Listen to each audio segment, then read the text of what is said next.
बहुत पुराने समय की बात है। पहाड़ों और खेतों से घिरे एक छोटे से गांव में एक बुजुर्ग दरवेश रहता था।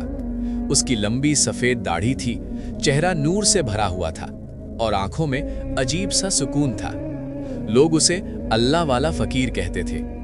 दरवेश का घर कोई बड़ा मकान नहीं था, बल्कि गांव के बाहर एक पुराने नीम के पेड़ के नीचे बनी छोटी सी झोपड़ी थी।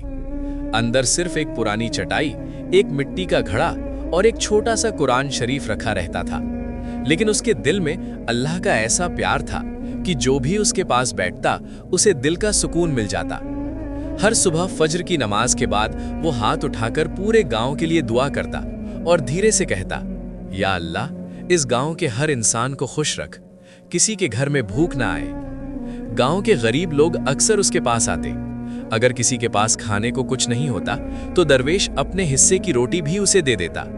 कई बार वो खुद भूखा सो जाता, लेकिन किसी जरूरतमंद को खाली हाथ नहीं लौटाता। एक दिन गांव में एक बहुत अमीर व्यापारी आया। उसके कपड़े बहुत कीमती थे और उसके साथ कई नौकर भी थे। गांव वालों ने उसे दरवेश के बारे में बताया। व्यापारी ने हंसते हुए कहा, अगर वो इतना बड़ा अल्लाह वाला है तो खुद गरीब क्यों है? ये सुनकर कुछ लोगों को बुरा लगा, लेकिन वे चुप रहे। दरवेश की झोपड़ी के पास पहुंचा। उसने देखा कि दरवेश चटाई पर बैठकर कुरान पढ़ रहा है और उसकी आंखों से आंसू बह रहे हैं। व्यापारी ने थोड़ा मजाक उड़ाते हुए कहा, बाबा, लोग कहते हैं कि आप बहुत बड़े फकीर हैं, फिर भी आपके पास न पैसा है न अच्छा घर। क्या मिला आपको इस इबादत से? दरवेश ने धीरे से कुरान बंद किया और मुस्कुराकर कहा, बेटा, मुझे जो मिला है वो दुनिया का सबसे बड़ा खजाना है, दिल का सुकून और अल्लाह की मोहब्बत।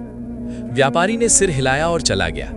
उसे लगा कि ये सब सिर्फ बातें हैं, लेकिन कुछ ही दिनों बाद गांव पर एक बड़ी मुसीबत आ गई। बारिश बंद हो गई, खेत सूखने लगे, कुएं का पानी भी धीरे धीरे खत्म होने लगा। बच्चों के रोने की आवाजें हर घर से आने लगी, क्योंकि खाने के लिए अनाज कम पड़ गया था।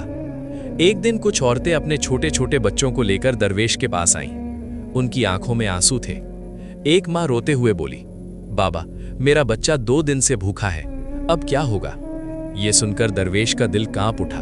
उसकी आंखों में भी आंसू आ गए। उसने आसमान